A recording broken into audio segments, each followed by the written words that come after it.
Hi, everybody, and welcome to this special edition industry update with Damian Cox and Scott Peterson.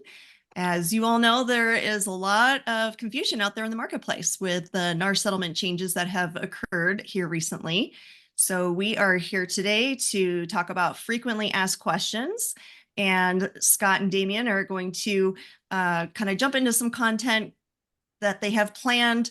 And once they manage to get through that, well, we'll be happy to take Q&A. So make sure and put that into Q&A as opposed to chat, and upvote for your favorite questions that you see being asked, so we can try to make sure and ask questions that are of interest to most of the crowd in attendance today. With that, I will turn things over to Damian and Scott. Yeah, lots of stuff, Scott. Lots of fun stuff.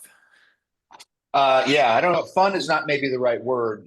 Sometimes you'll probably hear in my voice that I've been talked out over the last couple of months.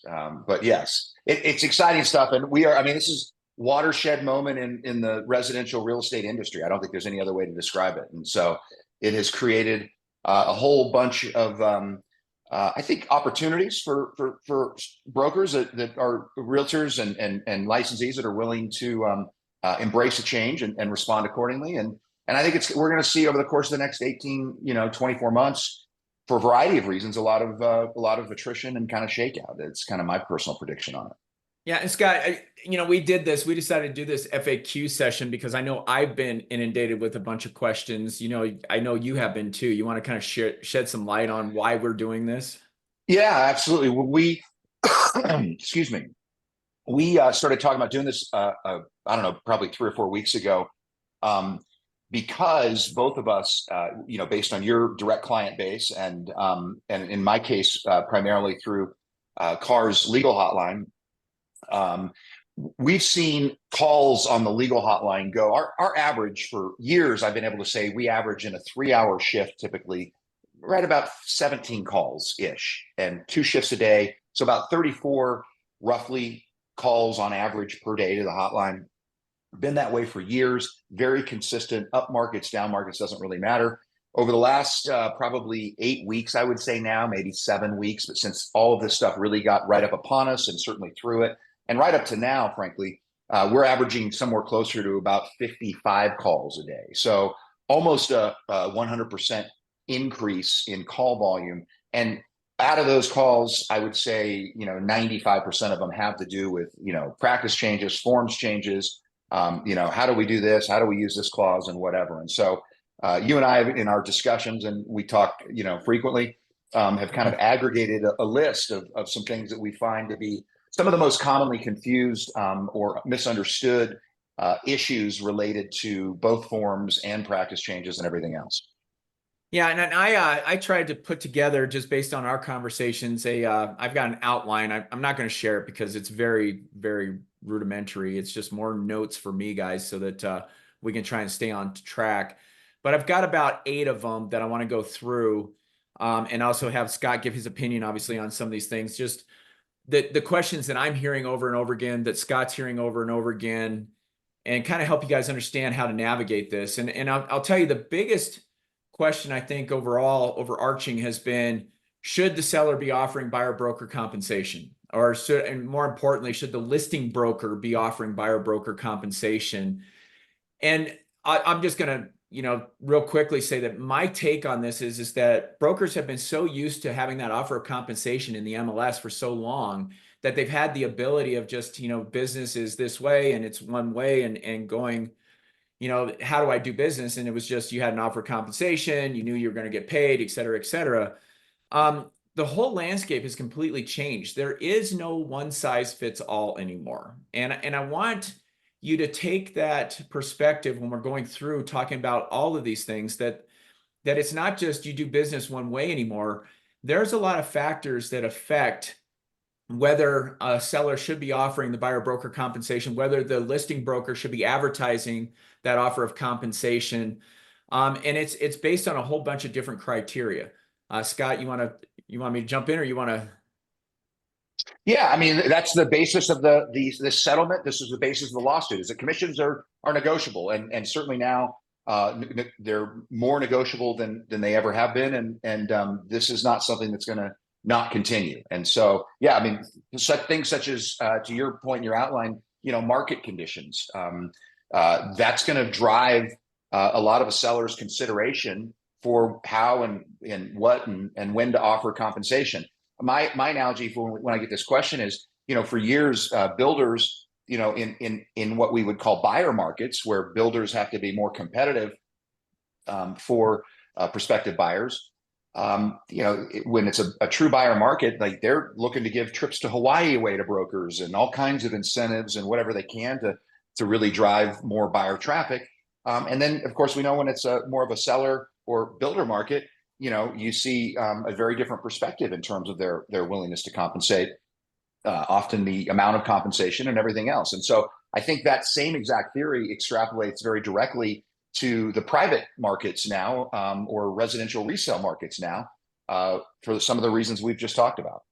Yeah, and guys, the way I liken it is you have to know what a seller's motivations are, as far as when they're listing property. This is a conversation that listing brokers should be having with sellers and finding out what is their particular circumstances, what is the current market conditions, what type of property are you selling.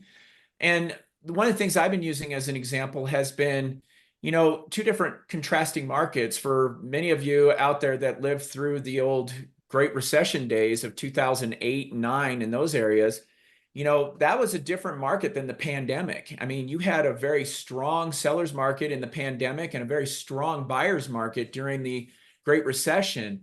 And you can see a seller who is in the pandemic and it's like, look, we're getting 50 offers in on this property and everybody's bringing cash and we got all this stuff.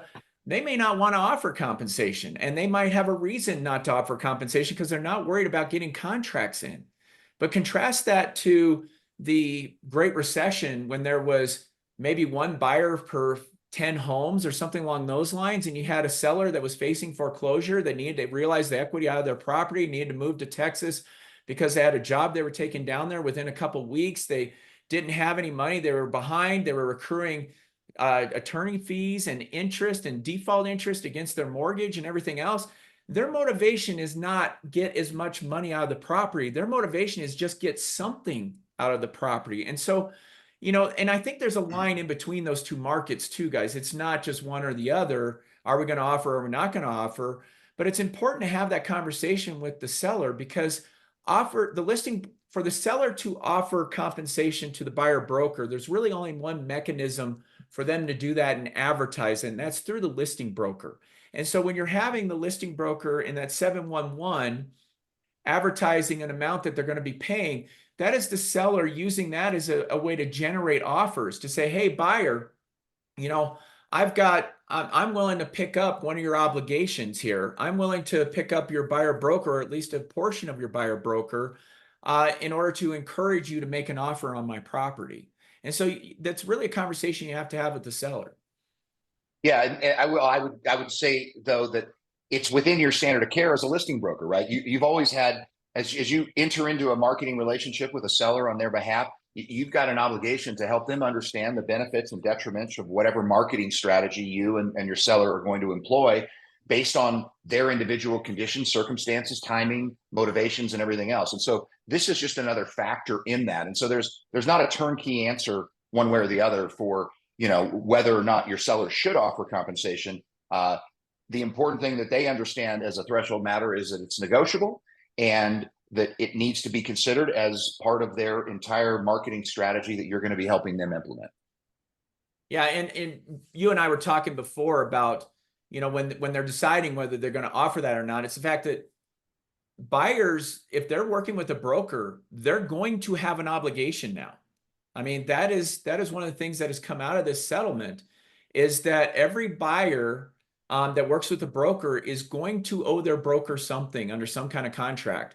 That's what the settlement did, is it said, hey, before you have a touring agreement, we're going to talk about that in a little bit on these touring agreements and everything, but it says that if you want to get paid, you can't get paid any more than what the buyer agreed to. So that means there is going to be an obligation in some form or fashion. Yeah, when I say this is a watershed moment in residential real estate transactions, it's certainly not just for brokers. it's for buyers as well. Never before in history have buyers been conventionally in a meaningful way on the hook on a contractual basis, legal contractual basis, obligated to compensate their broker something.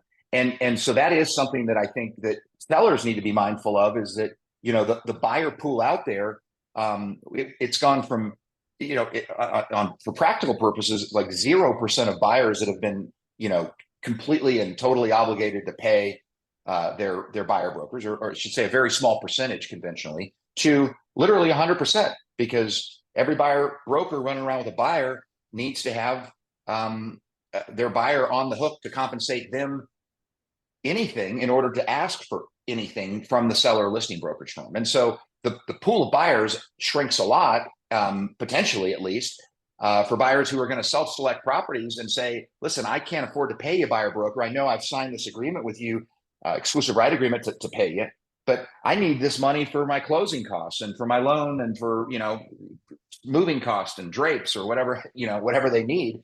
I can't catch you this check for $10,000 at closing. So I don't want to be obligated. And so unless the property is going to be offering $10,000 to meet my obligation to you, then I can't afford to see it. So don't show it to me. And so there's a deeper nuance to that marketing strategy that I think sellers need to be aware of, and their decision in terms of how to respond to that is completely their own. Yeah, agreed. The next question, I think we covered that one or beat it to death. So let's move on to the next one of, do I need to tell the buyer broker what the seller is offering? And I've heard this one a ton, and this is about, you know, you have paragraph 7, I'm going to call it 7111 so that everybody knows what I'm talking about. That's the part where the seller says, of the commission I'm offering to you, listing broker, this portion goes to the buyer brokerage firm or the cooperating brokerage firm, if there is one. And I keep hearing over again, sellers or listing brokers saying, well, I don't think I'm going to tell them what's in 7111. I think I'm going to wait for them to make an offer or tell me what they need, or I'm going to ask them what they need. You know, Scott, I know you have opinions on this, so I'll let you start and I'll chime in. Yeah, I mean, I've gotten a ton of calls from, it's particularly buyer brokers who are calling and kind of frustrated because they're calling up to set a showing or calling up to inquire with the listing broker about the possibility or the whatever compensation, if any, is being offered. And the listing broker's response is, well, yes, there is, but that's none of your business, or I'm not going to tell you what it is, or whatever. And so that's been an incredibly common point of inquiry that I think you and I both have similar opinions on it. And that's this: as your seller is authorizing you through 7111 to offer compensation to a cooperating broker, potential cooperating broker, they're also instructing you to offer compensation to a potential cooperating broker. Presumably, the reason that they're agreeing to pay anything to anybody, including the cooperating broker, is because I have identified that that's a benefit to them from a marketing strategy. They wouldn't do it because they believe it's going to hurt them. They're doing it because they believe it's going to benefit them. And so if 711 has a number in it, percentage, dollar amount, whatever, that's not something that a listing broker ought to be playing hide the ball with when a buyer broker is making inquiry about what's being offered. That's inappropriate. I would argue very likely a breach of your fiduciary obligation to your seller, who's motivated to sell their property and obviously believes there's value in 7111 to offering compensation. And so I think that's bad behavior. There's a caveat to that, and maybe I'll let Damian talk about that. If there's language in the additional provision that makes it a benefit to the seller, then that might override what I'm saying. But on the pre-printed form, remember, as the exclusive right to sell has been drafted, if the buyer broker through the offer of compensation or the offer of compensation in the exclusive right to sell, if they're taking anything less than what's in 7111, that overage by default, with no other language in the contract, that goes back to the listing broker. And so that's where I have to check and see, like, wait a second, is this a motivation of the listing broker to potentially put additional compensation in their own pocket, or are they really doing this for the seller? And if all you have is the exclusive right to sell listing agreement executed, and you don't have any additional provision language in that shifts that money in some or in part back to the seller, then I'm really struggling to figure out what the seller's best interest would be in not having you disclose 7111. Yeah, and even I think I would go so far as to say, I go back to the discussion that we had about, the listing broker offering compensation out there. to me, that is about generating offers. That is about the seller making an offer to say, I'm going to contribute a portion to the buyer's obligation. And when you're setting that number, that should be something the seller is comfortable with, regardless of what the buyer broker has contracted for. And we're going to talk about that a little bit more in a little bit. But it really should be that they're looking at their net and what they're going to get with that being a cost of sale. That's what they should be looking at. And even if you have language in there that says that you can hide it or you don't have to tell and that the money's going to go back to the seller, what's the point of having it in 7111 then? When you're better off just putting 0 in 7111 and telling all the brokers out there, bring your offer, negotiate in 29.1, and the seller will decide based on your offer whether they're going to accept it or not. That to me is, you're not generating offers if you're hiding it. And to me, the whole purpose of 7111 is for the seller to have that out there, offering it to generate those offers and get those back in so that they can sell their property. And if you're not using it for the tool that it's intended, then you might as well put 0 in there and let everybody negotiate whatever they want to negotiate on that. The other thing I want to mention on this is, and Scott, I think you've seen this too, is these tiered commissions. So, brokers are so creative. I love their creativity. Just sometimes I question how logistically it works. And I'm not saying there's anything wrong with this per se, but what I'm seeing is, if the broker brings an offer for 850,000, then our commission will be X. If it's 800,000, then our commission is Y. And if it's 750,000, then our commission is Z. And obviously it's a decreasing amount based on that. And I mean, I guess I don't see an issue with this, Scott, like just from the standpoint of, is it legal or whatever? I think it's probably fine. What are your thoughts?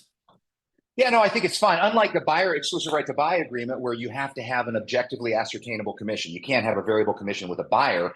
In your exclusive right to sell listing agreement, there's nothing about the settlement changes or practice changes, I should say, that preclude a variable commission in your listing agreement. I just think it sends a weird message. And I think it ties back to what you were just saying. If your seller is saying to you, either A, I'm not going to offer compensation, period, to a cooperating broker, or B, I might be willing to, but I don't really know what that is, or it's going to be variable, or it's going to be contingent on this or that, or I don't want you to say, or I want you to play hide the ball. Your best solution is put 0 in 7111 or in A, just get rid of that. Strictly negotiate your own compensation in 711. And then if a broker's asking you, the answer is either, to the extent your seller has said, no, they're not willing to offer compensation, then that's the answer if somebody asks. And to the extent that they might be willing to offer compensation, the answer is, hey, I've talked to them and they're willing to consider it. They want to see it in the context of a contract or an offer. Put it in 29.1 of the contract and I'll present it. And the other hiding the ball stuff or trying to structure some complicated tiered structure. Well, if you get us this purchase price, then we'll pay you this. You don't need to do it. Just put 0 or put in A and say, put it in the offer. And the tiered structure takes care of itself, because your seller is going to get a purchase price and an offer, and a 29.1 is going to have a demand for payment to the buyer. And if the two line up in the seller's eyes, sign the offer. If they don't, counter the offer. Yeah, and I question how you would even advertise that. You have this tiered structure, and then you're going to advertise it and put it in, in a brochure on a listing, or it doesn't work in the brokerage firm compensation agreement at all, because you have no idea which one you're giving them, because you have no idea which offer you're getting, and you're supposed to have that before you do a contract. Just logistically, it just doesn't make any sense to do that tiered structure. You could just say, hey, the way my seller's looking at it, they're probably willing to contribute more based on what you guys offer in your purchase price. That's really going to be where this comes down, is what are you offering? And if you're offering more, then the seller might contribute more, because that's what they're looking at. So I think it's a mistake to put it in there as a 7111 number and put it in additional provisions or anything. If again, the way I view 7111 is that is a mechanism for you to advertise that the seller is willing to pick up a buyer obligation, and it should be used that way. It shouldn't be used as we're going to hide the ball and we're not going to tell people and we're going to try and maximize how much the seller. It's just not worth it. I mean, if that's what you're doing, then just put 0 in it and move it forward. Totally agree. Okay. Question number 3, and I see this a lot. Should I use 29.1, 29.3, or both? And I've seen a lot of contracts that have 29.1 and 29.3. And I also want to talk about the advantages and disadvantages of both of those and what that looks like, because I don't think people are understanding risks and things that go along with them. But go ahead, Scott. Yeah, well, I'll let you take care of the disadvantages or advantages to 29.1 and 3, but you don't. So the scenario, and I've had the question a lot too. The scenario I've had is listing brokers going, well, I'm confused here. We got an offer, and the buyer broker who wasn't sure who was going to pay. Is it going to be the seller? Is it going to be the listing broker? They didn't exactly know when they wrote the offer. They just put the compensation in both 29.1 and 29.3. And so the listing broker is sitting here with the offer going, is this meaning that I'm going to double up potentially if my seller signs this? I'm not exactly sure, what this means. And I think it absolutely could, depending on kind of what's in the listing agreement. But bottom line is this: if you don't know and you're a buyer broker and you're preparing an offer on behalf of your buyer, then you should always put it in 29.1. If you haven't, let's say, and for a lot of reasons. Number one, if let's say there's going to be multiple offers and you're sitting there waiting for the listing broker to call you back and to send over your buyer broker compensation agreement, or excuse me, your brokerage firm compensation agreement. And you're sitting on the offer, and in the meantime, the property goes under contract because you're waiting to secure your compensation. That's a huge issue, potentially a breach of your fiduciary obligation to your buyer in that situation. But it's not how any of this should be working out. In that case, put it in 29.1 and send your offer over. But don't put it in both. That really conflates everything, and it's really going to force the seller to counter that offer, even if they wanted to accept every other term in it. Yeah, and the other one I see is that they put it in 29.3, assuming they're going to get the brokerage firm compensation agreement. Now, keep in mind, the answer is that it's whichever is lower is what you get. So if you don't get the brokerage firm compensation agreement before you send in that offer, you could be working for zero. They send it over, say, here it is, it's zero. Well, now you got no agreement. You're working for nothing. And unless you turn around and then tell your buyer that they're going to have to pay the difference, you could have a problem there as well. So know which one you're going in. I'll tell you guys, I love 29.3 for a bunch of different reasons. And I know there's a lot of talk out there about just using 29.1, and that's fine. But, make sure you understand what that means from a buyer broker perspective. And even from a listing broker perspective is that, 29.1 is the seller paying it. It's not the listing broker.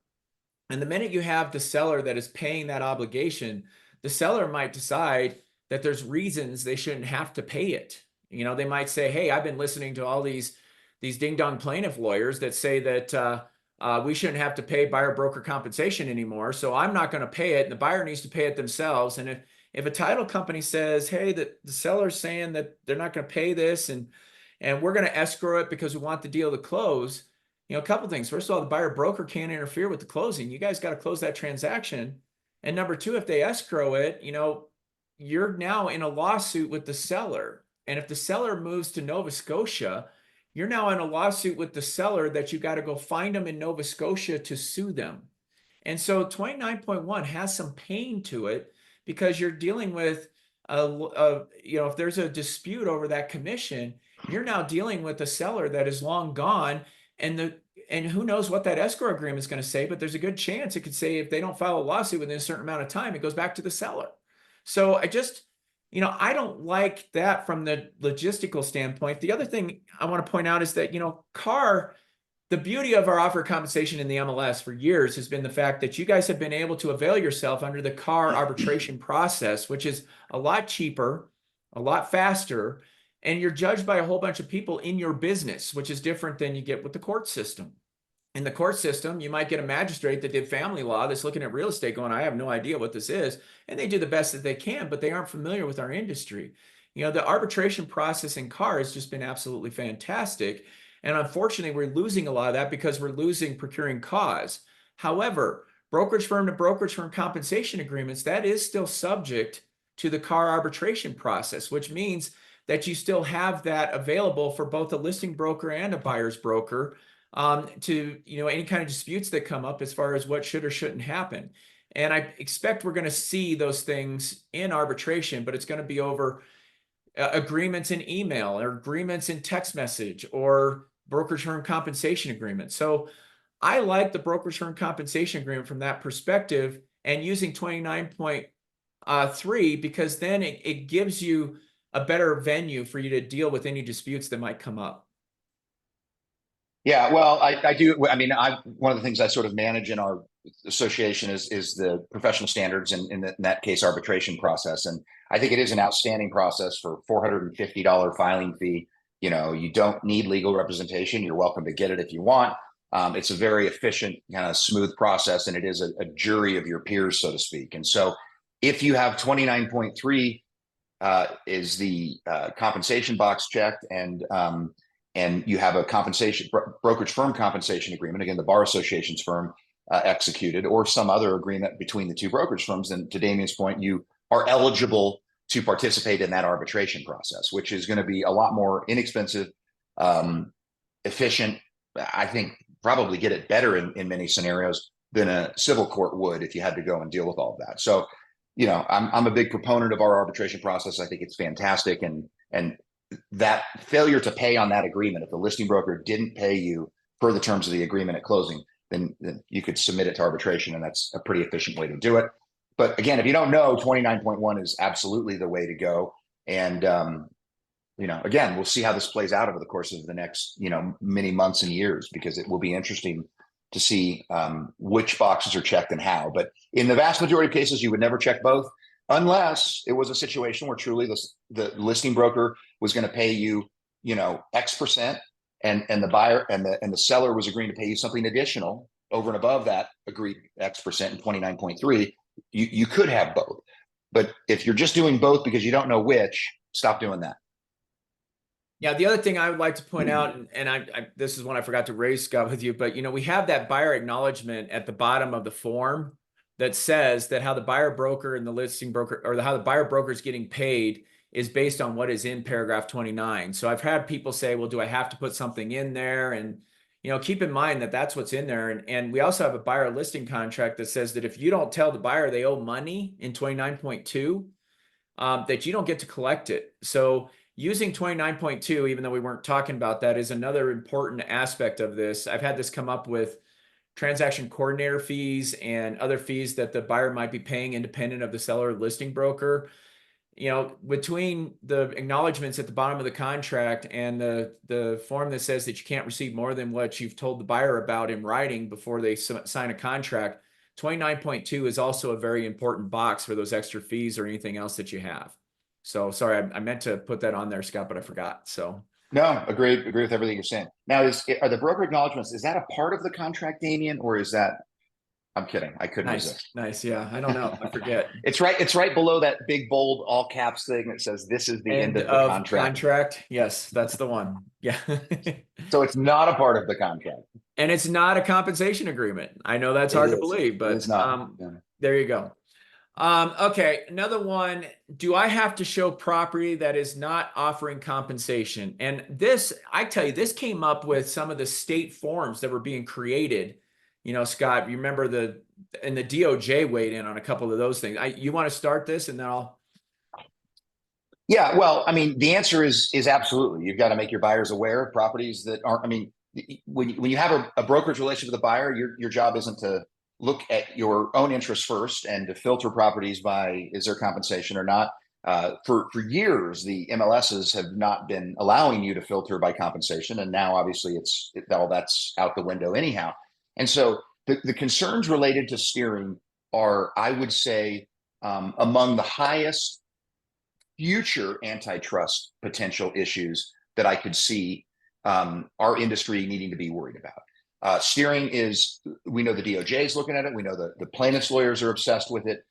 We knew that new lawyers might be obsessed with it, that might see some of the low-hanging fruit or dollars that are hanging off of the real estate brokerage tree in terms of some of these settlements and lawsuit values. So we have been absolved of our sins as an industry up through August 17th of 2024. Beginning August 18th, 2024, it's a new day. And so to the extent that we're doing activities, including steering with our clients, we subject ourselves to potentially Division of Real Estate license law violations, absolutely, for breach of fiduciary, breach of uniform duties, as well as, to the extent that it's being done in any way collectively as an industry, all of the antitrust concerns that have already been enumerated. But I think there's maybe some caveats that you want to talk a little bit about, Damian, with Yeah. regard to that. Yeah, I mean, I agree with everything you're saying. I mean, the problem here, so what happened is there was a couple of states that started drafting forms, and one of the things they started drafting into their forms was a blanket provision that essentially said that the buyer is instructing the broker not to show them properties unless it's offering compensation. And it was framed in a manner that the buyer was now instructing the broker to do this based on and guys, there's real reasons that a buyer may not want to have a broker showing properties. I mean, you can imagine a buyer who says, look, I can qualify up to $500,000. I have $100,000 of down payment for my 80/20 mortgage.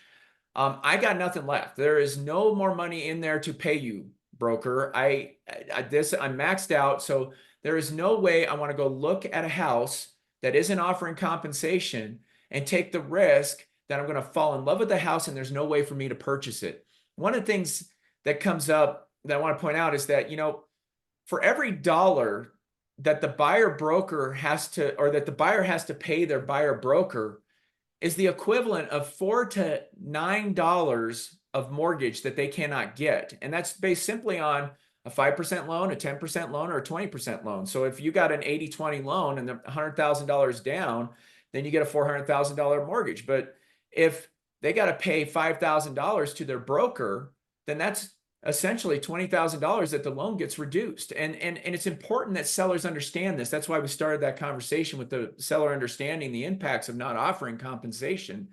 And so you could totally see a buyer saying, look, and I've actually already had this a couple of times where the broker's like, my buyer doesn't want to go look at this property. Am I steering now? And the answer is no, you're not steering. Buyers are allowed to steer themselves all they want. And if you say, hey, I got 5 properties that meet your needs, 3 of them are offering to pay my compensation, these other 2 aren't, and the buyer says, well, I want to go look at the 3 first and see if I fall in love with one of them, because I really don't want to go fall in love with one that I'm not going to be able to afford. They are free to do that, guys. And that is not steering. Now, the blanket clauses don't work because to me, as Scott's been saying, is you have a duty to at least tell your buyer about it. But if you tell your buyer, hey, we got 5 properties, these 2 are not offering compensation, which means that if they don't pay it, we could ask for it. We can certainly put it in 29.1. We could say, hey, we want you to pay this. But if they don't pay it, you would have to come up with the difference. And the buyer says, then I don't want to look at them. That's not steering, guys. That's buyers allowed to do that. And again, that's where I think the seller needs to be aware that may start happening in our industry because of this buyer obligation now. Yeah, well, so to that point, the analogy I've been using when we've had questions about it is this. Historically, for you guys that work with buyers, that a good buyer, they're going to tell you as a broker, like, listen, I'm qualified to $750,000 purchase price, and that's it. Don't show me $800,000 homes. Don't show me $760,000 homes. Show me up to what I'm qualified for. The other stuff is only going to distract me. And it's a very similar analogy. If buyer's trying to hamstring together dollars so that they can pay their broker, that it's coming out of someplace that's going to have an impact on what they can look at. But moreover, they're going to self-select in some cases. At least I think good buyers will, to say, I'm only going to be distracted because even though I've signed this agreement with you, I'm not willing, I'm not able, I can't cut a check to you. So if the property's not going to compensate you either through the seller or through the listing broker, then don't distract me with that opportunity. And to the extent that that's what's going on, I couldn't agree more. Buyers are free to pick and choose and select and steer themselves all they want. Just don't let that be a component of something that you're doing on behalf of your buyer, because that creates all kinds of additional problems. Yeah, agreed. Okay, can I require the buyer broker show me their buyer listing contract? If the listing broker asks you to see the buyer listing contract to confirm the percentage that the buyer is obligated to compensate you, I would encourage you to ask the listing broker to see a copy of their exclusive right to sell listing contract to confirm that that percentage is sufficient to sign the buyer broker compensation agreement. I'm kidding, of course. The answer to both of those is no. Those are, first of all, I mean, just from a confidential agreement standpoint, that if you ask the Division of Real Estate, what they're going to say is those are confidential agreements between the buyer and the buyer broker and or the seller and the seller broker. And our industry has never, for all of the years of having listing brokers advertise compensation on the MLS in a certain percentage of form, have buyer brokers been picking up the phone going like, hey, I see you're offering X%. Could you just send me a copy of your listing agreement to confirm that you're authorized to offer X%? It's the same kind of nonsense. If a buyer broker, is requesting more than what their buyer is obligated to compensate them, they're in violation of their MLS rules. They're in violation, I would argue, of state law, because you got to remember now the exclusive right to sell, exclusive right to buy, as well as the buyer broker compensation agreement, the one that's at the bottom of the broker disclosure to buyer. Both of those have language in them that say the broker can't accept more than what the buyer is obligated to pay them. And so on some level, our industry has to understand that we don't need to police each other. There's procedures, Division of Real Estate and MLS policy in place to handle some of that policing. So I think it is inappropriate to be asking a buyer broker to provide a copy of their compensation or their brokerage agreement or compensation agreement. Again, those are confidential documents between the buyer and the buyer broker. Yeah, and giving the listing broker the benefit of the doubt that the reason they're asking is because they don't want the seller to have to pay too much. That means that you need to set the offer of compensation somewhere else. I mean, if you're that worried that they're going to pay more than what they need to, then again, it's a conversation with your seller about how much do you want to offer that you can live with. Because if the buyer broker is getting less than what the seller is offering and they use it for seller concessions or something else, the seller should be comfortable with the net, because you should have already had that conversation with them. Like I said before, the offer of compensation that the seller has instructed you to offer is the amount that the seller is willing to do in order to encourage those offers to come in. And they got to be comfortable with that, regardless of how that money gets used, whether it's for the buyer broker paying that obligation, or it's in seller concessions, or the buyer broker amends their listing contract. They just got to be comfortable with that. And that's the conversation that should be held ahead of time instead of worrying about this stuff later. All right. Okay, my favorite. You ready? Does Colorado have a touring agreement? And when does it have to be signed? Well, yes, we have something. We have two things that would work as a touring agreement in terms of documents that are available for your use. One would be obviously the exclusive right to buy. That's an agreement that's signed between the buyer and the buyer broker, and that would check all of the boxes, all of the requirements of the MLS policy related to a touring agreement. And then, of course, the buyer's broker compensation agreement, which is the bottom of the broker disclosure to buyer. That as well checks all of the boxes. It's just that's executed. So either one of those. So the answer is yes, we do. The gray areas, to some degree, have been created by, I think, the perspective of the Division of Real Estate. I think they just candidly don't really like that piece of the settlement agreement. And the fact that in Colorado, our commission rule, or I should say our license law, while we require a broker to obtain a listing broker, seller listing broker, to obtain a written agreement with a seller prior to performing brokerage services, you got to have an exclusive right to sell. We don't in Colorado require the same thing of a buyer to perform buyer broker services. You could default into being a transaction broker for a buyer through the delivery of a disclosure, which is not an agreement. And so that state law perspective in conflict with the practice changes or the settlement agreement that all of your MLSs have entered into with the plaintiffs in order to settle the dispute here, which requires a written buyer agreement. And so this has been probably the single most misunderstood. And the problem is it's just a really difficult answer. If you were to ask NAR on their interpretation of MLS policy, there's no question whatsoever that they would tell you that it is required to have a written touring agreement with a buyer prior to showing or touring properties.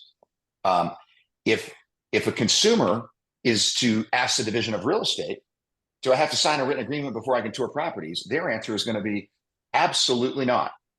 Okay. And so therein lies the inherent conflict. Your MLS policy in the vast majority of the state is going to require that you have that written touring agreement. And an analogy here is the clear cooperation policy. You could call the Division of Real Estate for years now. It's been around for 5-6 years now, and say, hey, this listing broker has a coming soon sign in the front yard for the last 2 months. And they're going to say, we don't care as long as the seller's on board with that. In other words, as long as the broker's not doing that exclusively for their own purposes and the seller is authorizing that and understands the implications of that, that's no problem. But if you call the MLS, they'd say, well, that's an absolute, no question, a violation of the clear cooperation policy.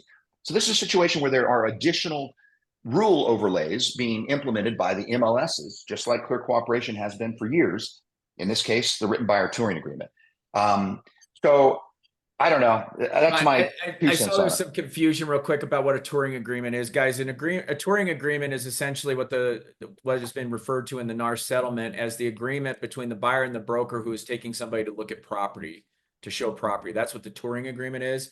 As far as Colorado law is concerned, our touring agreements for purposes of the NAR settlement are, like Scott said, the broker disclosure to buyer with the compensation agreement at the back of it, as well as the buyer listing contract. Those are the two forms that meet those needs, and you can use those to do them. I will tell you, there's some pain points with those agreements.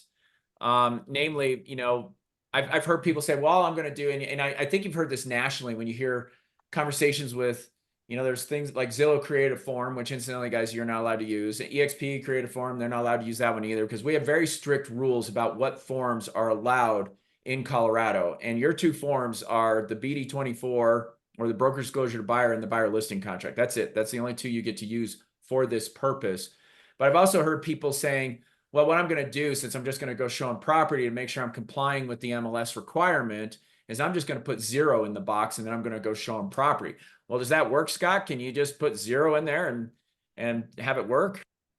Absolutely.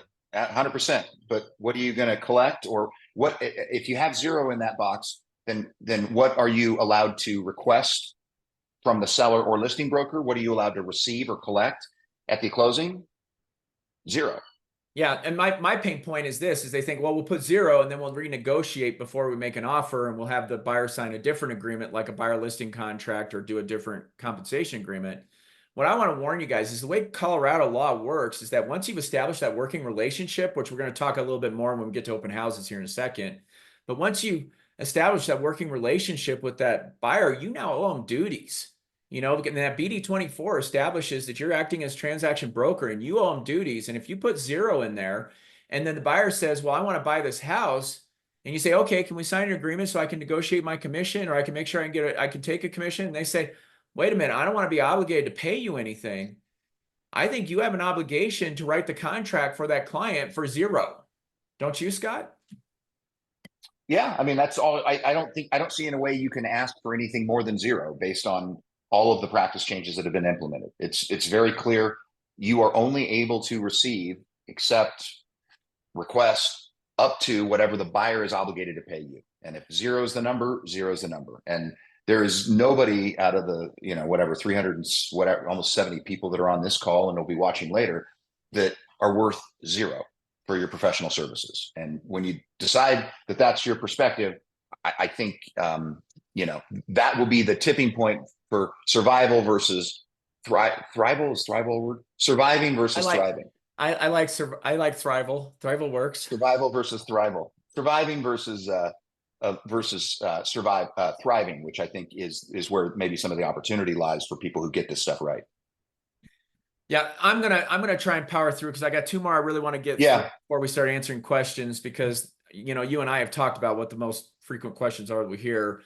But the biggest one is about open houses. How do you do open houses with this new touring thing? And this is complicated, guys. I'm going to tell you, this gets complicated because of around our license laws, what you can and can't do. I mean, one of them's easy, but Scott, go ahead and start on this, on open houses. Well, so open house, nothing's changed in my perspective on open houses on a fundamental, essential element, and that is, for years, if you're a listing broker and you're holding an open house on a weekend, and you're you know, unrepresented consumers, buyers are walking in, having a look around, I think you need to be prepared in very reasonably quick order to present them with a broker disclosure to buyer, which in this case is going to say, hey, I'm the seller's agent, probably, maybe TB. You're a customer as we stand here on the porch today, or, you know, in the living room today. And that's been required by the Division of Real Estate. It still is. And I think the standard, or the timing of that, is before eliciting or receiving any confidential information from a buyer. But confidential information is a pretty low bar. I mean, when that buyer, the example I always use, tells you, hey, I love your property, but it's listed at $900,000. We're only qualified to $750,000. Guess what you've just received or elicited through no fault of your own, because you're all so darn charming that that buyers just want to tell you things, right? So it's a low entry point to get to that place where the DRE and the real estate commission is going to say, you absolutely need to be disclosing your brokerage relationship to that unrepresented consumer. And that hasn't changed. And I think you need to start there. I'll let you talk about what you think, Damian, has changed in connection with all of this. Yeah, I mean, so yeah, I agree. The listing broker is easy because you don't need a compensation agreement. You just need to disclose their customer. You need to show property. That's your fiduciary duty to your client. Where open houses get confusing is when you're doing an open house for somebody else. In other words, it's not your listing. You don't have a relationship with the seller. That gets problematic because as Scott pointed out, Rule 6.5, because I'm a geek, says that you must disclose working relationships to the buyer before you elicit confidential information. And so if you're in an open house for somebody and somebody comes in unrepresented and they're looking at properties, if you start getting confidential information, then you have to give them the broker's disclosure to buyer pretty quickly because you're eliciting confidential information. And now you're establishing yourself as that transaction broker, like we talked about.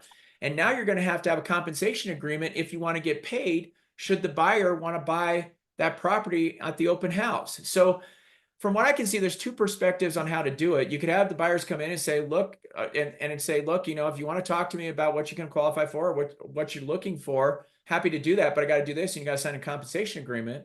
Or you got to tell them, don't talk to me. Don't tell me what you can buy it for. Don't tell me what your motivations are. Don't tell me, what you're looking for or when you're coming or your time frame or any of that, because now you're getting into those motivating factors, which are confidential. And it's a fine line there. I've heard different people thinking that, well, if they have the brokerage firm compensation agreement ahead of time when they're doing the open house for the listing broker, that at least they can show the buyer, look, I need to have you sign something that says you're obligated, but if you buy this house, I want to let you know that the listing brokerage firm has already agreed to pay my compensation. And that's not a bad approach. And I think that works fairly well, but you got to be mindful of that because if you're doing open houses trying to get buyers and buyers aren't going to sign your compensation agreements, you may end up working for free on a lot of different properties. And so it is where it gets difficult is when you're working for somebody else's open house, when you're holding somebody else's property open. That's where I see it. Anything to add, Scott? No, you're exactly right. In that situation, you're a door opener because you don't have a brokerage relationship with the seller. And so you have nothing to disclose exactly to the buyer, except to create then a transaction brokerage relationship with that new buyer.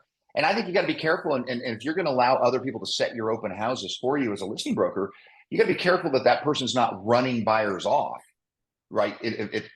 Because think about buyers who might be coming into an open house and somebody's kind of saying, hey, it's not my property, but I need you to sign this, or I need to disclose this brokerage relationship. And the buyer's like, I just want to be left alone, but I'm out of here, kind of thing. Like, you got to be very clear on what delineating the rules here.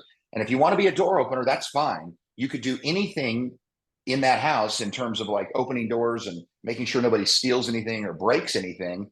When I was a kid, I was probably 15 years old. My mother has been a realtor for many years, but she used to pay me like $10 an hour, which at the time was, a lot of money to sit on her open houses sometimes. But her instructions were always like, you can't do anything, Scott. Just open the door, make sure they don't steal anything because you're not licensed. In this context, if you don't have a brokerage relationship with either the seller or the buyer, you, even though you are licensed, are essentially as good as being unlicensed for the purposes of anything you can do. So you got to be mindful of that and cross that hurdle as appropriately as you possibly can as you're dealing with that unrepresented buyer who you don't have a brokerage relationship with. Yeah. And then if you're going to cross that line, you're going to have to get your broker's disclosure to buyer, and you're probably going to have to get a compensation agreement signed if you want to get paid if they decide to buy that property. So that one's a little tougher. Yeah. So, and frankly, if they're not offering compensation, do you really want to sit, if there's no brokerage firm compensation agreement, do you want to sit in an open house where you got to tell buyers that come in, they have to sign something that obligates them to pay you, where you don't know if the seller's going to pay it or not? Yeah. Consider. It's difficult. Yeah. Okay. Last one, and then we'll get into some of the questions, guys. And this is about buyer listing contracts and limiting the buyer listing contracts. I know you have one on commissions. Why don't you talk about that as far as, different commissions in the buyer listing contract? I'm looking at the outline. I'm trying to remember what was my one on commissions. I think you said for one property it was this, and one property it was this. Oh, yeah. So in a buyer listing contract, yeah, this has been actually, I have had a number of these calls as well, where maybe in some situations a buyer broker is going to start working with a buyer, and the buyer thinks they've already found a property, and they want to essentially have you agree to compensation that might be lower for that property, but they're willing to consider some other properties, and so they're willing to have something that's higher for every other property. And so what the question has been essentially is that, are you allowed to do that in your exclusive right to buy or on the buyer broker compensation agreement? Because remember, you can't have variable commissions. They need to be objectively ascertainable in order to be compliant with the settlement agreement and all that other stuff. And so I think that would be, though, let's say that, you enter into an agreement with buyer that says, buyer, if you purchase 123 Elm Street, then the compensation that I will receive or that you're going to be obligated to pay me is going to be X. If you purchase any other property, compensation is going to be Y. I don't think that's a variable commission at all. You're being objectively ascertainable for two different properties or two different categories of property, one identified property and the other not identified. And so I've had a few of those calls, and for whatever reason, the buyer is asking to be obligated to pay less money on usually a pre-identified one or two properties, and they're willing to consider other properties. And that's kind of what I was getting at there. Yeah, and the other one I see a lot is that you have the buyer who says, well, I want to work with you in Aspen, but I want to work with somebody else in Telluride or something along those lines. And the question becomes, can you limit the geography in the buyer listing contract? And I think most brokers know you can limit the geography, but what I end up seeing is that the way they limit the geography is they put in paragraph 3.4 of the buyer listing contract. That's the provision that says property and says the following property identified by buyer, and then you guys write in 3-bedroom, 2-bath, whatever. The important thing to remember is that 3.4 is not a limitation on geography or the property that you're looking for them. That is a limitation on what the broker is looking for the buyer. Because what it actually says, it says the following property or otherwise acceptable by buyer, which means that property is anything the buyer buys in the state of Colorado, regardless of what is in the parameters of 3.4. So if you are limiting the geography of a buyer listing contract, it really needs to be done in additional provisions that says this buyer listing contract is only for any properties located within the town of Castle Rock or whatever it happens to be. And that's where you have to limit it geographically, not in paragraph 3.4. But you can limit those listing contracts based on what your buyer is looking for. And that might make it easier to get those things signed when a buyer is saying, well, I'm not sure where in Colorado I want to be, but I would work with you if it's in Breckenridge. Then, you certainly could do that. Scott, anything to add? No, agreed. That's always been the case with the agreements, but I think it's a commonly misunderstood piece of how the exclusive right agreement works. So good point. All right, so that got through most of the ones that I had. And Scott, you have any others that you thought of while we were doing this, or should we jump into questions? No, we better jump in. It looks like there's a laundry list of questions there. So let's just try and answer them raw as they come. Okay, right, so you're we've on. got 55 questions. Do me a favor, guys, and go into Q&A and upvote your favorite questions. So we'll try to get to the questions that most of you are most interested in. So we'll start with Stacy's question. If a broker asks what the seller compensation is offered and the listing agent thinks it will hurt their seller, are they required to disclose the amount no matter what it is? I mean, I'll take that one. Again, that's not a question that that's not an issue you should be questioning. In other words, if your seller thinks it's going to hurt them, then just have them put NA or 0 in 7111 and tell any broker to put it in the offer and leave it at that. I don't want to believe that listing brokers are making determinations about what's going to hurt or harm their seller and essentially be pushing away potential buyers or buyer brokers on that basis when they have a pre-negotiated agreement with their seller agreeing to X% whatever dollar amount in 7111. I just can't see another way to analyze that question. Yeah, and I'll tell you, I actually think thinking it hurts your seller is you deciding for your seller something that is contrary to what your seller has instructed you to do. I think it's a breach of your duties. In 7111, they've told you to advertise this amount. And if there's some question about whether it's going to hurt your seller, then you need to go back to your seller and talk about if they're sure that's what they want to offer in 7111. But once you have that in 7111, that should be automatic. Yes, this is what they're offering. Yes, this is what they're offering. Yes, this is what they're offering. Sending brokers from compensation agreements, send them out all the time, because again, like I said, 7111 is about generating offers. And the seller has said, I want to pay a portion of the buyer's obligation to their broker in order to generate those offers. And when you're playing hide the ball and not telling them all that you're going to offer, you're not going to generate that offer potentially, because the buyer might say, if they're not going to tell us, then I'm going somewhere else. And in a strong buyer's market, you may have actually just hurt your seller instead of helping them.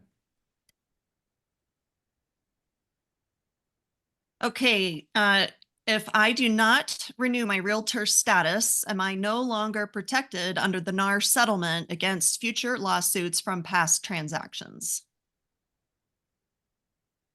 I'll answer that question. Want me to take well. this, or? Well, no, I don't. I mean, I don't mind. The candid answer is this: the NAR settlement, as I said, for everybody, has been absolved of your antitrust sins in the real estate industry as of August 17th, 2024. That's the hinge point date, and that's the reason all these practice changes had to go into effect by August 17th.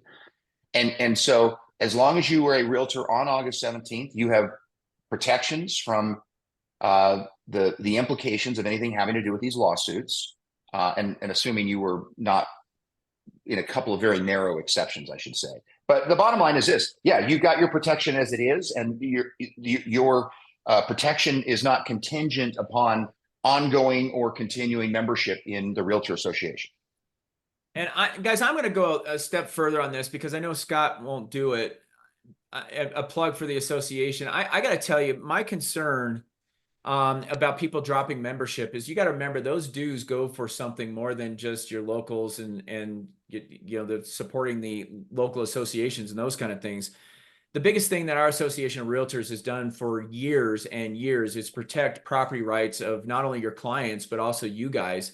And one only needs to look at what happened in the pandemic to see what CAR did for you guys to make sure that you were essential employees. And so if you are thinking about giving up your membership, I just want to warn you that that could come with a consequence. If a lot of people give up their memberships, then that makes the lobbying efforts much weaker. And it means that our industry might be subject to a lot of the goofiness that's going on both at the state and federal levels. You know, you heard that there was an announcement that the federal level was thinking about putting in place rent controls, national rent controls. You've heard about 1031 exchanges being attacked. You've heard about the mortgage interest deduction being attacked. And but for the efforts, largely in part due to NAR at the federal level, we've beaten that back, or they've beaten that back. So I get it. I understand, you know, both from an economic standpoint, as well as, let's face it, NAR's had some black eyes here recently. But, you know, don't throw the baby out with the bathwater on some of that stuff. That's all I'm going to add to that.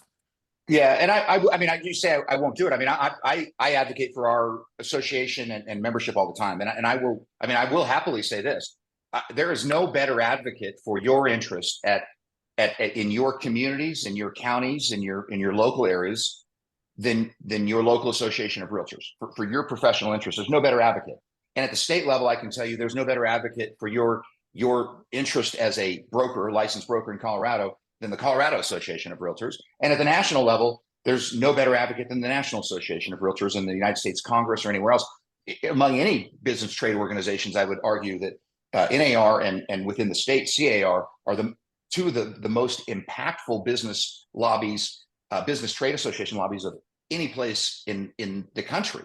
And CAR, any other business lobby for any type of business in the state. So I have no problem saying it, but you know, it's that question that people are like, well, they got us through this and we got us coverage, and now we're going to take off and go do something else. I mean, I on some level sort of, I understand the question, but I resent it, and I resent having to answer it because I know everything that is done by the realtor associations on all three of those levels.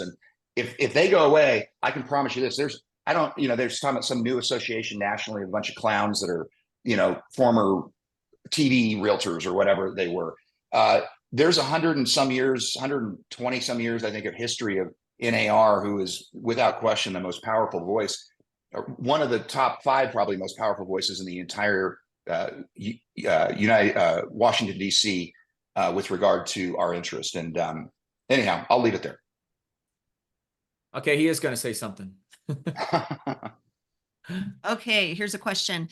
I gave up on trying to get new buyers to sign a buyer agreement just to look at one house. I'll make them sign the buyer agreement before I present an offer. Am I in trouble? That's a great question. And in Colorado, I have no idea what the answer is. The problem's going to be you have a duty, you are now acting as TV, and if they refuse to sign something later, then technically, they could say no and you owe them duties and you have to write an offer. I mean, this has been a gray area because I think we're getting conflicting messages from both NAR as well as from the Division of Real Estate as to what's required and what's not required in Colorado. But Scott, why don't you, I know how much you love elaborating on this, but I think you better. No, I'll just say this. I mean, the question is appropriately poised for your MLS. That's ultimately who's going to determine if you're in trouble for not having a touring agreement. And I'm going to emphasize this again and again and again. If you are ever having a conversation with a buyer in Colorado and a consumer and basically saying, hey, I need you to sign this agreement because it's a requirement, to the extent that you are saying or leaving them under the impression that this is a state of Colorado requirement, commission requirement, Division of Real Estate requirement, license law requirement, whatever, you are making a misrepresentation of that consumer. And I can tell you right now, the Division of Real Estate is drooling to ring a few brokers up and they've already had complaints from buyers specifically on this issue. And they're gonna discipline them because that is a misrepresentation. This is an MLS policy, an MLS requirement, not just for realtors, it's for any MLS participant through the MLS policy. So if you're in trouble, to answer the question more directly, that's a question for your MLS. What are their policies with regard to discipline, fines, suspension, expulsion from MLS participation if you're not adhering to the MLS participation rules that you're expected to abide by? Okay, next question. I put in an offer for my buyer and asked for a certain percentage for my compensation, but it was more than what the listing agent told me verbally over the phone. She called me after I put in the offer and yelled at me for asking for a different, higher percentage. I feel I was right to negotiate on my buyer's behalf. Who is right? Well, it doesn't matter. I mean, what I'm having trouble with this question is my bigger question is what was in the buyer listing contract? And if the higher amount was in the buyer listing contract that the buyer had the obligation, I have no problem with a buyer broker negotiating more than what the brokerage firm compensation agreement says. That's that you're trying to get the most for your buyer as far as contribution from the seller and or the listing broker. Now, I think if you're putting in as a brokerage firm compensation more than what your agreement says, then you're making a mistake because it's going to be the lower amount. But there's certainly nothing wrong with putting in 29.3, the amount that they're offering as brokerage firm compensation, and then adding to it under 29.1 saying, hey, seller, I want you to make up the difference for my buyer. That is totally fine. And if the seller says, I'm not making up all the difference, but I'll do part of it, putting in another amount into 29.2 is fine. You can use all 3 boxes. So I don't know why the listing broker was upset. I mean, at the end of the day, they told you what the amount was and they gave you an amount, but if it's not enough to clear the buyer's obligation and the buyer instructs you to try and get all of it for them, you absolutely can do that. Totally agree. Okay, next question. 711 total compensation paid by seller. 7111 sellers doesn't offer anything here and checks NA. Now the seller receives an offer with 29.1 checked with a number. Does this number come off the number that is on 711, meaning the seller's broker's compensation now will be reduced by this number, even though the 7111 is marked NA? Can I answer this one, Damian? Go ahead. It gives me an opportunity to compliment you because what this invokes then is 7112. So just below 7111. that clause, I've been saying this, and I believe it's the most artfully written clause out of all the changes that were made throughout all the contracts and the broker compensation agreement, brokerage firm compensation, all of it. I think 7112 to me is what really strikes me, and I'm going to compliment Damian because he's primarily responsible for crafting that. And I've said this, I say this to him. I don't compliment him often, but I think he's the finest writer of contract language. He doesn't write well like otherwise, but contract language he's really, really good. Unless His you love get nice letters are terrible, Scott. Yeah, thank you, Joe. I was going to ask, you get nice love letters? No, he's totally inarticulate, but when it comes to writing a contract clause, the guy is magical. I'll give him that. I'm just kidding, of course. The 7112 controls here. And so what that 7112 effectively says is if you've got in 711 your total compensation of X and you have 0 in there, then what it means is if the seller accepts a contract in 29.1, it will be what 7112 says is that it will reduce the total compensation 711 by up to the amount that's listed in 7111. And so in that case, 7111 says 0 or NA, meaning that it would reduce the total compensation in your question or your example by 0. So you don't have to worry about it. And it's the reason I like it so much is because it protects the seller from getting into a situation where they accept a contract and then somehow end up trying to have to pay double commissions to their own listing broker and then maybe something else to the buyer broker. And it protects the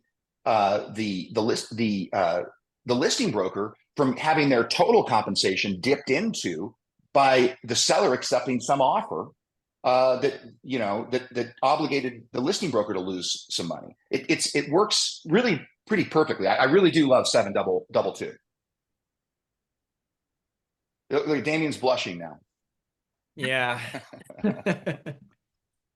Okay, next question. What if the seller has within the listing agreement agreed to pay a buyer's agent and then gets multiple offers and decides he now does not want to pay as much? Can he instruct you via an amend of the listing agreement to change the amount and tell the buyer's agents that submitted the offers?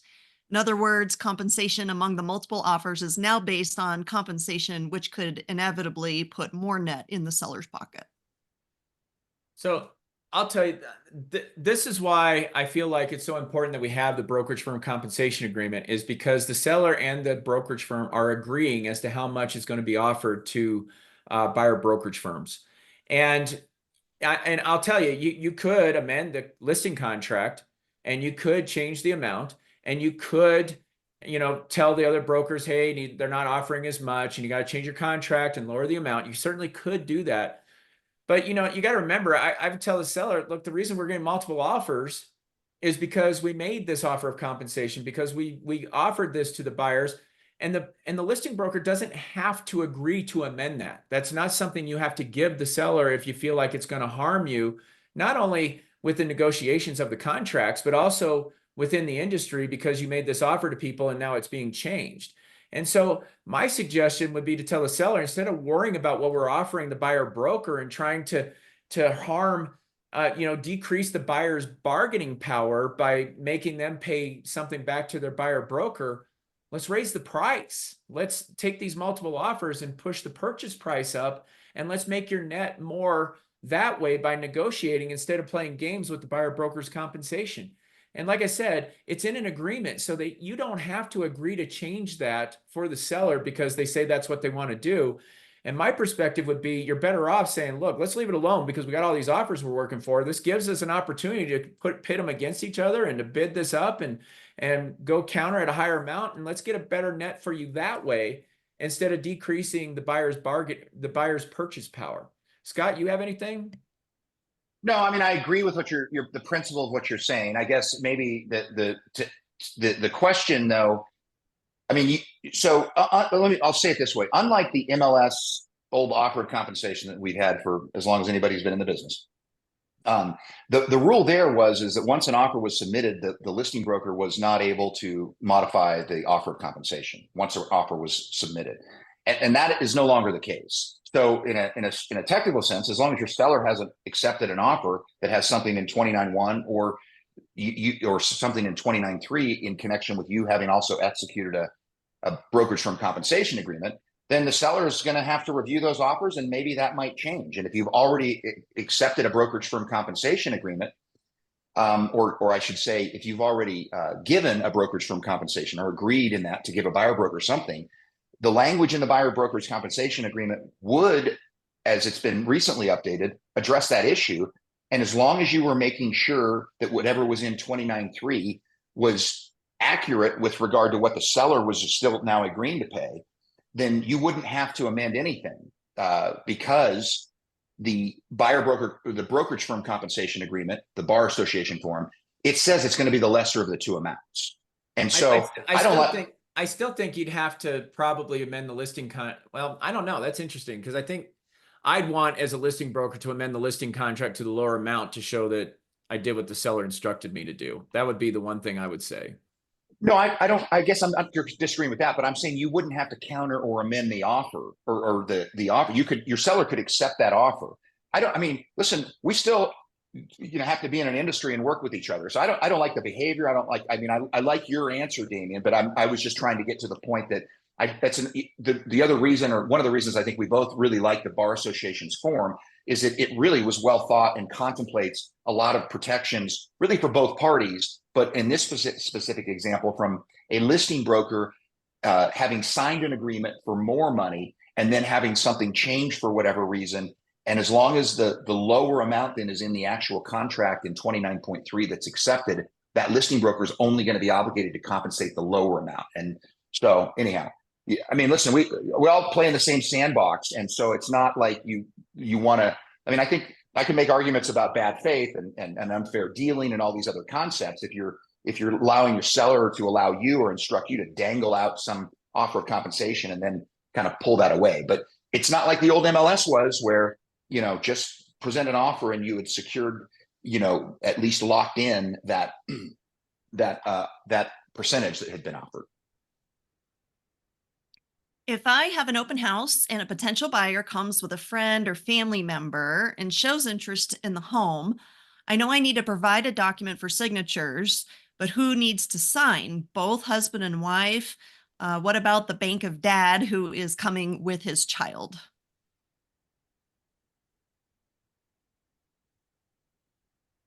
Are you going to take that one, or do you want me? Whoever's going to be your client. Yeah, that's just, you need whoever's going to be your client to sign it. And I don't think you have to have everybody sign it. You just have to have somebody that you're showing the property to that's going to be your client has to sign it. Yeah. Whoever you're going to enter into a brokerage relationship with, that's the bottom line. That's okay. Since the seller is negotiating with the buyer for the buyer agent compensation, can I, as the listing agent, state in the private remarks in the MLS with respect to section 29 in the Colorado contract to buy and sell, select 29.1 and fill out accordingly, as this is a negotiation between the buyer and the seller?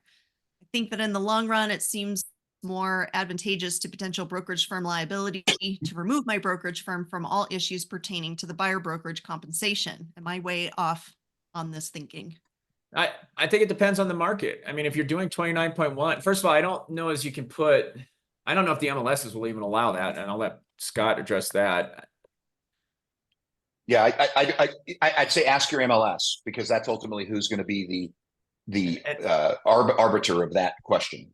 But again, you're saying put the amount in. You're not giving them a contract that says how much you're paying. You're not enticing them to make an offer. And you're essentially saying the seller is going to look at your offer and decide whether they're willing to accept the amount or not. And I think, Karen, that creates in a buyer's market that could be disadvantage your seller, because you're saying put it in and you'll negotiate it, whereas everybody else over here has it for X. I could see buyers self-selecting to go look at the properties that are offering X and making offers on them instead. So for me, I don't think it's a decision that a brokerage firm should make unilaterally for a seller. I think it's a conversation they should have with the seller and let the seller decide. And if the seller decides, no, I want to negotiate it on a per contract basis, then fine. But I have a hard time with the hard line. As a brokerage firm, we're going to do it this way because of our liability, because I think it could disadvantage a seller, but that's just my 2 cents. Okay, so here's the scenario. I am the listing agent An unrepresented buyer wants to see the property. I want to just represent my seller and treat the buyer as a customer. Is a BD 24 indicating the buyer is being treated as a customer sufficient? Yep, just like it always was. You would only use the BD, you'd only use the compensation agreement at the end of the BD 24 if you're entering into a transaction brokerage relationship and you're expecting the buyer to compensate you. So you can ignore that whole portion, just like you always have. If you're the listing broker, you're going to treat you're the seller's agent. You're going to treat the buyer as a customer. Just use the normal old section of that to disclose that. Disclose to the buyer they're going to be a customer and that you have no duties to them, and move along. And let me actually say, this is something I've been really hammering on too. And I don't know if you and I have even talked about this, Damian, but I'm curious to hear your thoughts. I've had a ton of questions recently because I think you guys are seeing a lot more direct buyers coming to you directly saying, I'm not represented, whatever. First of all, I love the listing broker, the seller's broker, and I know you agree with me on this, that is willing to hang in there and say, hey, I'm the agent for the seller. I'm going to treat you as a customer. You don't want to have representation. That's no problem for me, but I'm going to remain the seller's agent. I love that relationship, as probably anybody listening to me here knows. But that creates a problem in the situation where you're seller's agent and buyer's unrepresented, because the buyer's like, well, I don't know how the hell we use the forms. I don't know what these dates and deadlines. I don't know. This is a complicated contract. I can't write it. Can you write it, listing broker? The answer, of course, is yes, because you're allowed to perform ministerial duties on behalf of the buyer. Really, it's for the benefit of your seller, right? You're moving the contract forward. But here's what I believe is a great way to do this. If you've appropriately disclosed that the buyer is customer, you go back to your seller and say, hey, seller, look at here. We've got a great opportunity. You and I, seller, are going to write up the greatest contract in the world. Sit down with your seller, write up the most fantastic offer you could possibly write up. Perfect dates and deadlines, purchase price, closing time frame, possession terms, all of the stuff. Fill it out, have your seller sign it, and allow your seller to make an offer to the buyer. And then you're just presenting that offer to a buyer, and you're not trying to write an entire contract. And if they want to accept it, great, they can accept it. If they want to counter it, then at least all you're really having to talk them through or perform ministerial duties with them on is a counter proposal, which is a lot easier than trying to do it on an entire contract. So those are my thoughts. And I'm glad the question came up, because I've really been harping on this recently as I've been talking to people. Damian, any thoughts on that?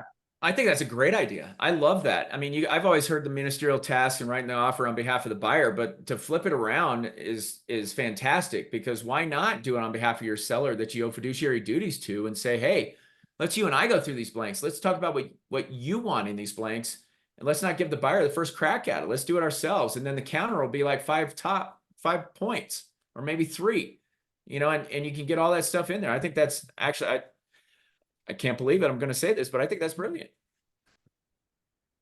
This is being recorded, Damian. You might want to. Oh, I better not edit that out. I regret it already. All right. Should we get through maybe a couple more and then wrap things up? Yeah, I think so. I can go till 3:30 if you guys want to go another 10 minutes. I'm happy to do it. Let's do that. Let's get through 3:30 and see if we can get as many as possible. Okay. If the seller has directed their listing broker to advertise that they are offering buyer broker compensation, can this not be posted on the MLS, since it is a directive from the seller themselves? No. Nope. No.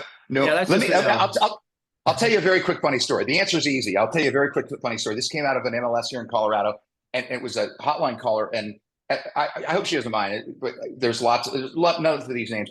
Her last name, it was Cooper. Listing broker, last name's Cooper. She had on this, she was entering her listings after the 15th, when the practice changes went into effect. All of her listings got delisted, like automatically. And she was contacting the MLS. She couldn't figure out, why is it getting delisted? What's going on here? And it was because COOP was first 4 letters of her last name. And so it was delisting her properties, because these MLSs now have all of these things to make sure that no offers of compensation are going on. So it was this automated program that was kicking the listings out, because those 4 letters were appearing in a sequence. So I say that because you're not getting around this. The MLSs, if there's one rule I can promise you, they are all obsessively enforcing, is anything for any reason related to compensation to a cooperating broker that may be listed in the MLS. So good luck with that. And they don't care where it's coming from. No. All right. Are you saying we need to send brokerage compensation agreements before we send an offer? As a listing agent, I don't like that because it hasn't been negotiated yet. Well, what we're saying is if they're going to do 29.3, then you better have a brokerage firm compensation agreement in your hands. And if you're the listing broker, I don't know why you wouldn't send out brokerage firm compensation agreements to everybody. Advertise the fact that, hey, the seller's paying this much. We're doing this. This is what we're offering. That's the way I see it. I mean, if you're doing it after the fact, what's to stop the listing broker for putting 0 in the blank and sending it to you? I mean, that would be a problem. So, Scott, you have any? Yeah, no, so was the question based from a listing broker's perspective, why do they have to sign a broker firm compensation agreement? Was from the buyer broker perspective? I read listing because they said it hasn't been negotiated yet. I'm like, well, why wouldn't you negotiate it beforehand? Why wouldn't you just send it out? Say, this is what we're offering. Yeah. Go. Well, so so related to that point, I'll say this. People are like, oh, gee, I'm not comfortable signing a bunch of these brokerage firm compensation agreements because I don't, there's just too many contracts or offers of compensation out there. Let me tell you what you've been doing your entire careers as a listing broker. You have been entering your property on the MLS, putting a percentage or dollar amount into the offer of compensation on the MLS, and you've offered that to the entire population of your MLS, every single listing. You've done the exact same thing. You've said, hey, if you bring me a buyer, then I will pay you this. And so now it's odd to me that listing brokers are like, well, I'm not so comfortable signing that agreement or too many copies of that agreement. No matter how many you sign, you'll still be signing a lot less than you were previously committing to the entire universe of your other MLS participants. So I think you got to get over it and be willing to sign those things. There was a time when that first brokerage firm compensation agreement came out, and Scott and I were involved in the drafting of that, along with 5 or 6 other lawyers. I mean, that was not just one person drafted that thing and sent it out. And we worked hard as a group to try and make sure that we covered all the different contingencies about when that thing terminates and all this, to try and make it so the risk was not that high for you guys to send those. And there was a risk, I think, originally when we didn't have language tying it to the contract, at that, you have these agreements out there, and if something changed, then they might be stuck. But guys, since we've changed that language, I don't see the downside of signing a bunch of those anymore. And I agree with Scott. I mean, you've been doing it your entire careers. This really isn't any different. So, I know I had expressed some concerns originally, but the changes that we made to that brokerage firm compensation, or the bar made to it, I think that alleviated those concerns. So if we are filling out 29.3 for broker to broker compensation, then in the listing agreement, do we still need an amount in 7,111? If you don't have an amount in 7,111, you should not be filling out the brokerage firm compensation agreement. It's that simple. 7,111 should have an amount in it that matches your brokerage firm compensation. And 29.3 should match that. They should, all those need to match if you're a listing broker. Has VA relaxed their requirements of the buyer not paying compensation? Yeah, what they did is they suspended enforcement of the rule indefinitely. And so I think that's just to buy them time. My belief is, and this was all as a result of the settlement agreement and the implications of that on veteran borrowers. So they suspended the enforcement of the rule, so it's not in place. And my guess is they'll do permanent rulemaking or permanent rule modification at some point in the next 12 months or so. But basically that whole concern has been, I think, completely alleviated indefinitely. Okay, I am so confused now. Up until now, I have been hearing that the best place to put the unknown compensation is in 29.1, but now it sounds like you're better protected under 29.3. I am very lost. Unknown compensation 29.1, known compensation 29.3 or 29.1. But if it's unknown, that means that you don't know if there is any compensation. All you know is what your buyer is obligated to pay you, and that whatever your buyer has signed an agreement to pay you, whatever percentage or dollar amount that is, if you don't know on a particular property for any reason, or I would even argue if you have not received an exclusive or a brokerage firm compensation agreement by the listing broker, then you should always put it in 29.1. That's for unknown. for known, yeah, if you know it and you have a brokerage firm compensation agreement, then absolutely put it in 29.3. Yeah, If and you my know it, preference, yeah, my go preference ahead. would be to have a brokerage firm compensation agreement and use 29.3 for the reasons we talked about before. But if you can't, for whatever reason, then it's 29.1. Guys, like I said at the beginning, when we talked about this, there's no one way of doing business anymore. And that's what I think. I think everybody wants, oh, this is how I'm going to do it every time. I'm going to do a 29.1. I'm going to do this. There's consequences. There's consequences to sellers. There's consequences to buyers. There's consequences to brokers for each way that you go. And the way that you handle a transaction and the way that you handle brokerage firm or buyer broker compensation is driven by the market that we're in, by the particular seller, the particular buyer, the property that you're dealing with. You have to look at everything on a micro level now as far as how you're going to deal with things based on what the circumstances are. There is no one size fits all. You got to get out of that mindset. There just isn't anymore. And you got to look at what's best in this transaction. Can you accept less at closing than what is in your buyer agreement? The buyer agreement says X% and seller agrees to less than X%. Do you need an amendment? You can always take less. You can't take more without an amendment is the easiest way. Yeah, and I'll tell you, actually, our buyer listing contract has language that says that if you do not disclose that the buyer owes you more, you waive it automatically, which I thought was a brilliant clause too. But, hey, I don't get credit for that one. Okay, Rochelle asks, the last paragraph in 29.2 says, this amount may be modified between buyer and buyer's brokerage firm outside of this contract. Some agents don't want the seller to know there's any amount the buyer is paying. If this is left blank, can the buyer agent still collect the administrative compensation listed on the exclusive right to buy listing contract? Yeah, I think they can, but they better do it in writing before they sign a contract, because we have that language now that says that the success fee must be fully disclosed, or if there's any amount that the buyer has to pay different than what the seller and listing broker are paying, that it has to be fully disclosed to the buyer in writing prior to them signing a contract. So I think you can still do that, but if you're going to do that, you need to absolutely send an email or something before they sign the contract saying, hey, at closing, you'll be responsible for this. And I think that does alleviate the concern there if you really don't want the seller to know about the extra amount. And I don't like administrative fees, but that's a separate discussion. Yeah, I don't either, but yes. Okay. This is a long one. The BD 24, page 3, compensation is not applicable to a customer when marked on page 2. Page 3 only applies to a transaction broker, as a customer is a non-represented buyer and has no agreement. Customers should have buyer compensation disclosed just as buyer or transaction scenarios.